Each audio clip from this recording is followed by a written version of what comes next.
سڵاتان لێبێت و تەندروست باش بن. لە شاشە جوانەکەی کوردستان 24ەوە بەرنامەی کۆوارتان پێشکەش دەکەین و گرنگترین هەواڵە هونەری و کولتوریەکانی هەفتەتان پیشان دەدەین. جگەلەوەش چەند بڕگەیەکی تایبەتی ئەزموونی هونەرمەندان و نووسەرانمان بۆ ئامادە کردوون.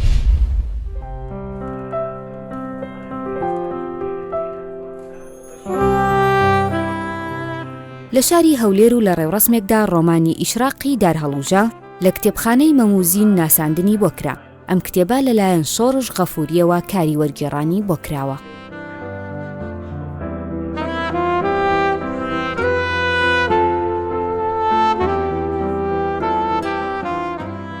کتێبی ئیشراقی دارهەڵوژە کتێبی شکۆفە ئازەرە کە نووسەرێکی بەڕەشەڵک ئێرانیە لە ئوسترالیادا دەنیشێت. کتێبەکە باسی دوای شۆڕشوو یا ئینقلابی ئیسلامی دەکات لە ئێران و هاتنە سەرکاری جمهوری ئیسلامی و دوای ئەوەش ئەو بەدبەختیانی کە هەندێک لە بنەماڵەکان تووشی دەبن، ینی بنەماڵەی ئازادی خواز و بنەماڵەی کەسانێک کە لە ڕووی کۆمەڵایەتیەوە کراوەنەوە سەر بە مەزهەبەکان نین و لە ڕووی ئاینیەوە بەسراو نین، باسی جۆرێک لە بەدبەختی ئەوان و دواتریش باسی بەدبەختی ئازادی خوازان دەکات یا ئەوانەی کە جۆرێک لە جۆرەکان دژایەتی دەسەڵاتەکە ئەکەن وایە ئەوانەی کە لە ناو دەسەڵاتەکەی پێشوشدا هەبوونە. ئەم کتێبە باسی بنەماڵەیەکە لە ئێراندا کە لە تاران سەرگەردان دەبن، هەر هەمویان تا کۆتایی کتێبەکە تیا ئەچن و لە ناوەچن هەرێکە و بە پیلانێک و بە ڕێگایەک دەبنرێت.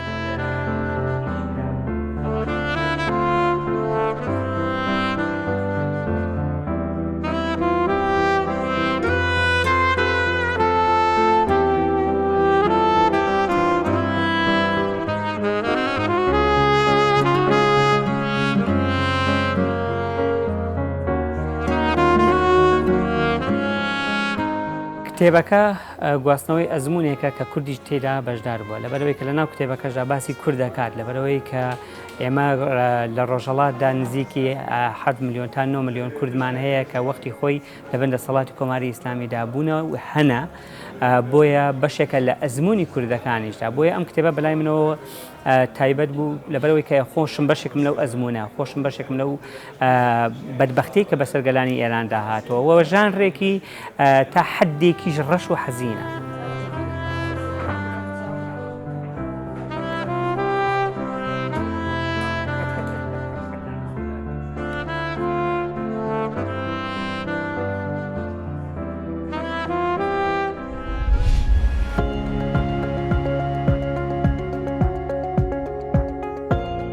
لە شاری هەولێر و لە فێرگەی فرێمینگ یەکەم چالاکی پرۆژەی هێلان کە پێشانگەیەک بوو کرایەوە. پرۆژەکە لەلایەن پەیمانگەی گۆتە و سێڤ گالەریەوە ڕێکخراوە و تابلۆکانی ئەم پێشانگەیە لەلایەن ناز عەلیەوە نەخشێنراون.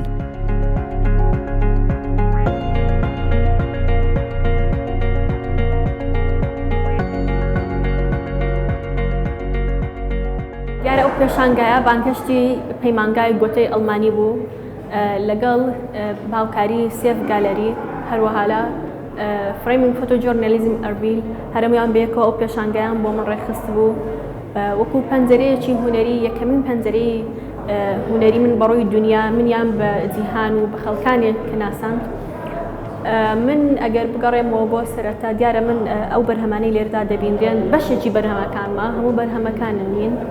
دەگەڕێتەوە بۆ ئەو کاتانەی کە بە تەنها منداڵێک بووم و نیگارم دەکێشا، هەر تەنها خۆم بووم کە بە خۆم پێگەیان لە بواری نیگارکێشان و شێوە کاریدەم.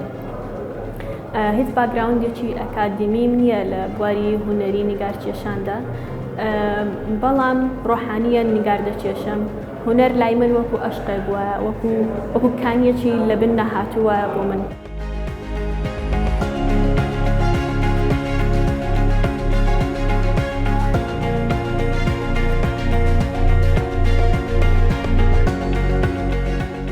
ڕەنگ بناسەیەکی دیاریکراوی نییە لای من، ینی بڵێم یاخود من بە ڕەنگێکەوە بپیتم هەرەوە بەکاربێنم، بەگشتی تۆ شین دەبینی، لە ڕەنگی شین دەبینی. ڕاستیەکەی بۆ 2006 و 7 ئەوانە ئەگەر بڕێنەوە بۆ ئەو کاتانە من بەشێکی زۆری کارەکانم بە ڕەنگی شین دروست دەکرد. لەگەڵ ئەوەشدا ڕەنگی کەشم لە ناویدا بەکاردێنا، بەڵام هەموویدا لە شیندا دەتوانەوە و خۆم دەمتواندەوە لە شیندا. دوای ئەوە ئیدی وردە وردە ڕەنگی کێشی هاتەوە ناوێ.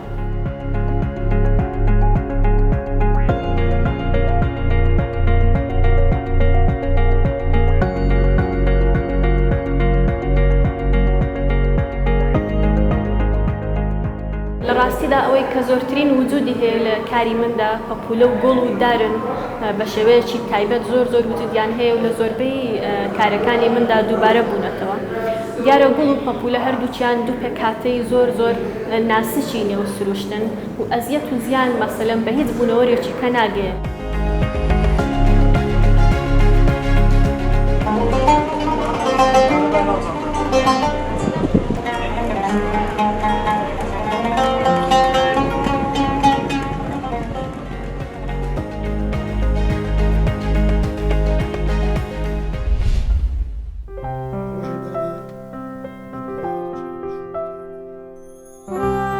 لە شاری هەڵەبجە و لە کتێبخانەی هەژار موکوریانی کتێبی شعری مەنەفێستی کتێبی سوور لە ڕێوڕەسمێکدا بڵاو کرایەوە و لەلایەن ئیبراهیم هەورامانی شاعیر واژۆی لەسەر کرا.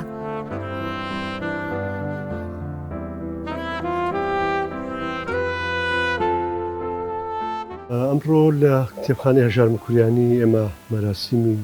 ناساندن و بڵاوکردنەوەی کتێبی کۆمەڵە شیعری مانیفێستی کتێبی سوور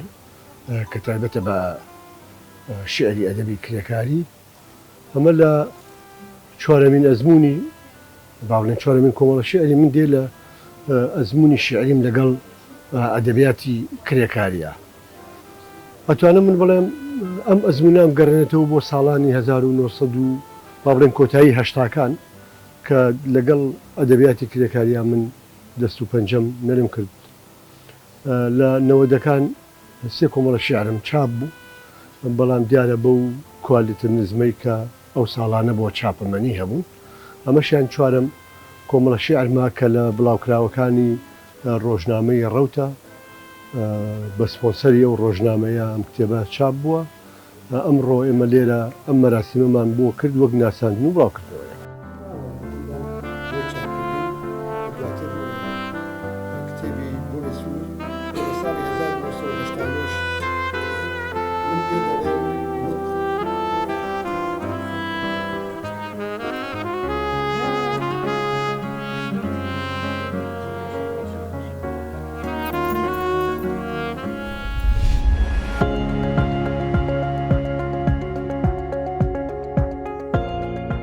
ڕێکخراوی نوێگەر بۆ گەشەپێدانی هونەری بە بەشداری هونەرمەند جەلیل عەندەلیبی حوتەمین ساڵیادی کۆچی دوایی هونەرمەند عەباسی کەمەندی لە شاری سلێمانی وەک ڕێزگرتنێک لە کارەکانی ئەو هونەرمەندا کردەوە.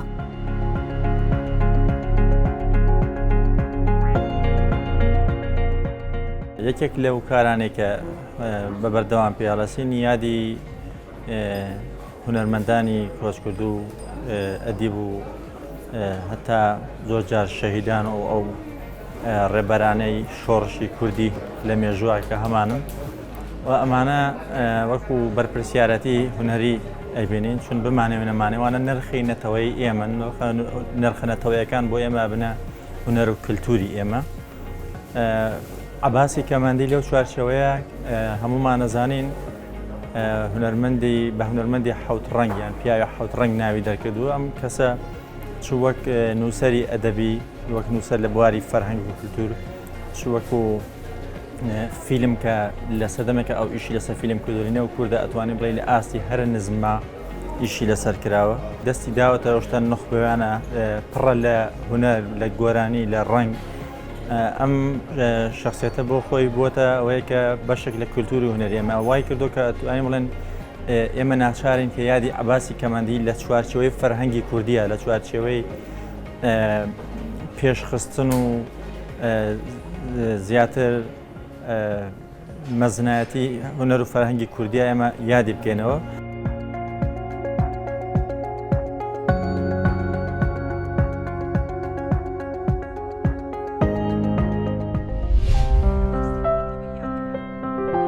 ئەکادیمیای ژنۆلۆژی بە هاوکاری ڕێکخراوی هیوای لاوان کۆڕێکی ناساندن و گفتوگۆی کراوەی ساز کرد لە دەربەندی خان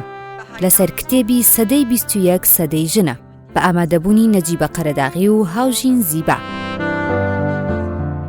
ئێمە وەک ناوەندی ژنۆلۆژی لە باشووری کوردستان سەردانی قەزای دەربەندی خانمان کرد بە مەبەستی ناساندنی کتێبی سەدەی 21 سەدەی ژنە هەروەها کتێبی دەواازەیەک بۆ ژنۆلۆژیشمان لەگەڵ خۆمان هێنا دیارە کتێبی دەواازەیەک بۆ ژنۆلۆژی کە وەک مانیفۆستۆیەک وەکو ناسینێکی زانستی ژنۆلۆژیە بەر لە چەندین ساڵ نووسراوە و بڵاو کراوتر لایەن ئەکادیمیای ژنۆلۆژیەوە بەڵام ئەم ساڵ لە سەرخواستی خوێنەران و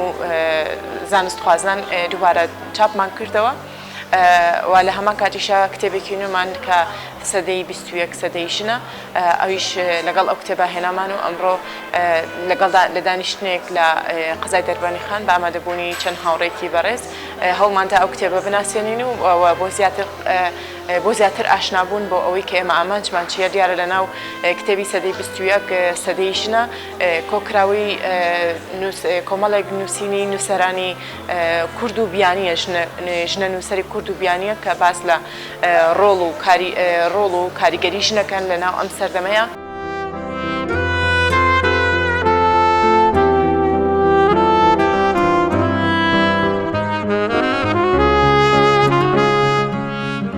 ئێمە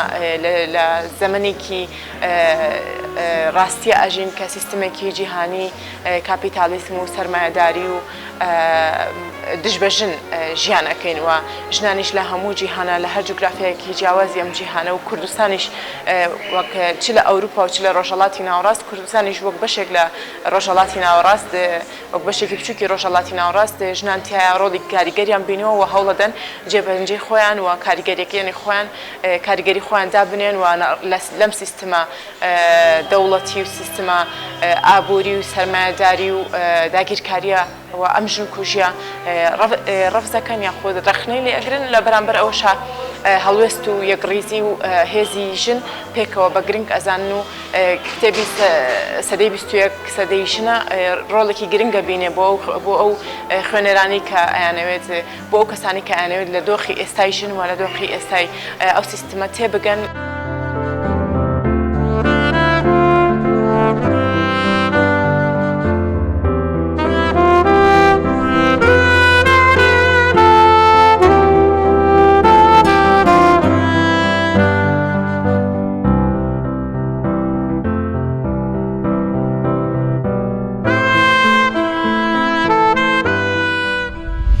پەیکەرسازی بەتوانە بەیانمانی لەم ڕگەیەدا باس لە گرنگی هەبوونی پەیکەر لە شار و شارۆچکەکان دەکات و جگە لە ئەزمموی خۆی باس لە دروستکردنی پەیکەری کەسایەتیە هونەری ڕۆشنبیریەکانی کورد دەکات و دەڵێت پەیکەرسازی وەک ئەمڕازێکە بۆ پیشاندانەوە و گەیاندنی ئازارەکانی کورد.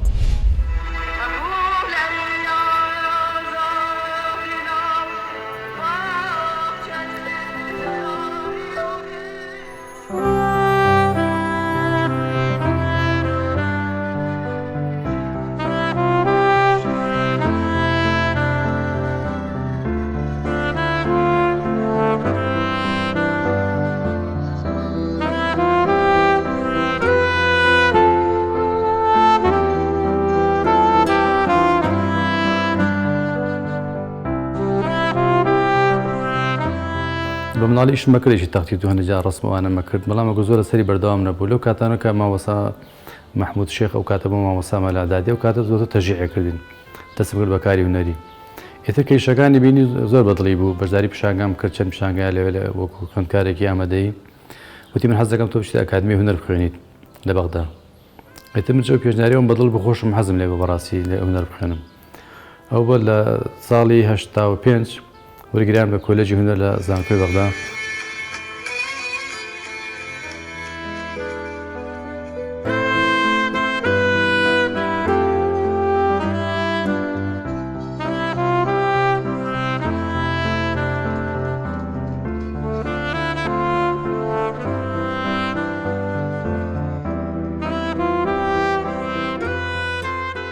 لە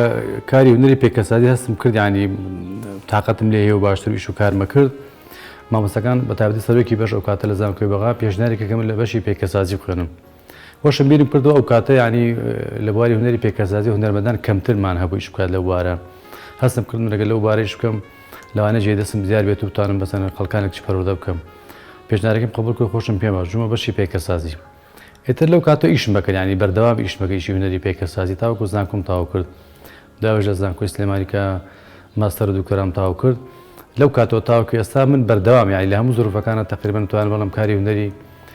پێکەسازیەکەم لە گۆڕەپانەکانە تقریبا نزیکی لەوانەیە 20 پێکەرم دا نابێت وەکو هێمای ئەنفال لە ڕزگاری لە ئیشمان کردبەوەی مەسەر مۆنیمنتی هەڵەبجە پەیکەری گۆران پەیکەری حوسێن حوزی مکوریانی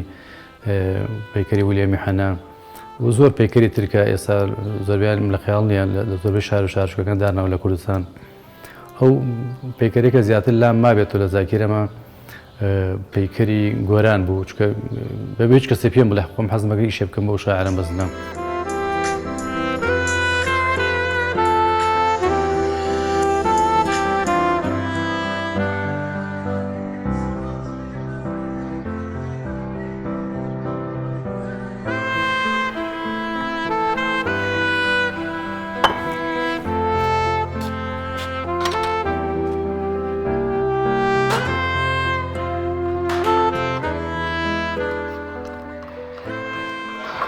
وەکو کاری هونەری خۆم زیاتر هەوڵم داوە کار لەسەر یان تعبیرکردن لەسەر ئەو کارەسەرەی کە بەسەر ملەتی کووردا هاتووە بە شێوەیەکی گشتی وەکو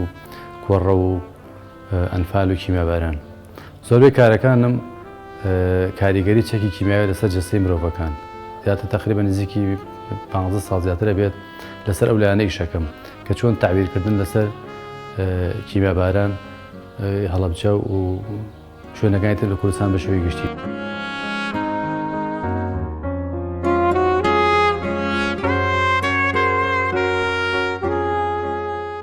کاری هونەری مەدالیاشم کردووە کەوەی کەمێ لێرەدا باسی بکەم ئەوە بوو کە من عەقدم هەبوو مەسەڵەن لەگەڵ لەژنەی ئۆڵۆمپیا و زۆربەی ئەو یاریانەی کرا لە کوردستان مەدالیەکان من دروستم نەکرد بە مادەی کانزا دوای تەڵامە کرد بە نیکڵ و هەنی موادی کیمیاوی.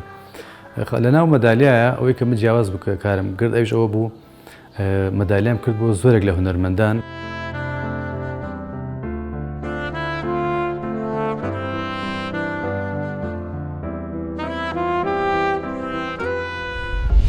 نووسەر بەیار باڤی لە ساڵی 1983ەوە دەستی بە نووسین کردووە. لە سەرەتادا بە نووسینی شەعر دەستی پێ کردووە، پاشان دەستی بە نووسین لە بڵاوکراوە گۆڤارەکان کردووە. ئەو خاوەنی کتێبی شعریە و کۆمەڵایەتیشە. بەیار باڤی لە زاخۆوە باس لە ئەزموونی نووسینی خۆی دەکات.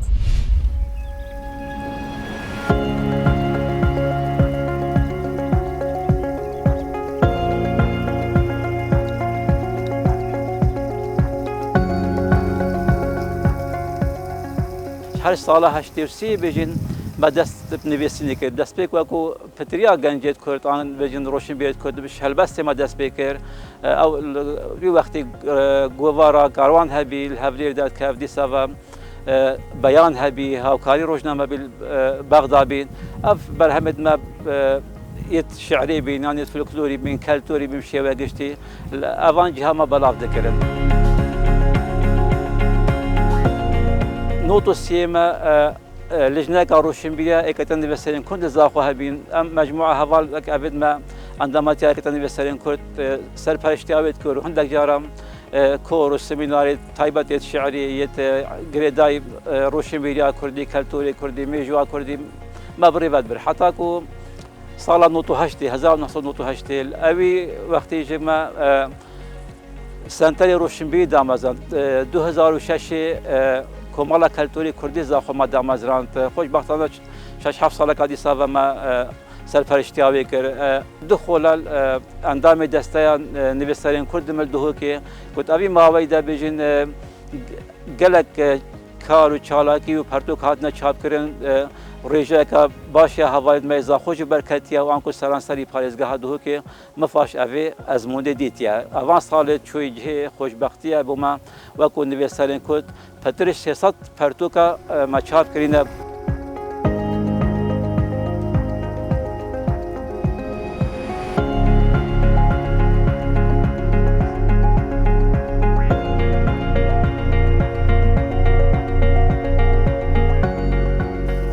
که 10 سالات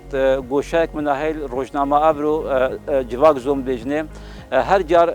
گرفتاریه که آنکو آریشه که جواکش اوان آریشه آن برچاو دکین حتی ابروکا جی او بردوام و مایا کلی کتابه جی ابروکا نزدیک 100 گوتارا پتربی سابق کتابه قدیش مال برای ام چاپ کین و ئەو کتێبن من چاپکردین بیر و باوەڕێتکردن بین ساڵان و نەهێ ئەف کتێبەمە چاپ کرد 2005 دیوانەکە شعریمە بەڵاف کرد ناوێ شەوێن بێخاو و ئەزمونا منە بەری نۆتۆیەکێ شەشتێرسی حتا نۆتۆیەکی ئەوان هەلبەستا خۆبەت گرێت دیساڤە چەند پرسێن جیواکی ئەوش کتێبەکە ئەڤروکە کۆمەکە وان گوتارێن جیواکی تێدا هەیە و مەلبەرەژێک کە هەمی بەرهەمی خۆی شعری یە نۆتۆیەکی حتاکو ئەڤروکە دیوانەکە لە چاپ بکە ناوێ هەلبەستن هەرێمەکە هەڕفتی کۆ ئەزمونا بژم یامنا شعریە پشتی نۆتۆیەکە.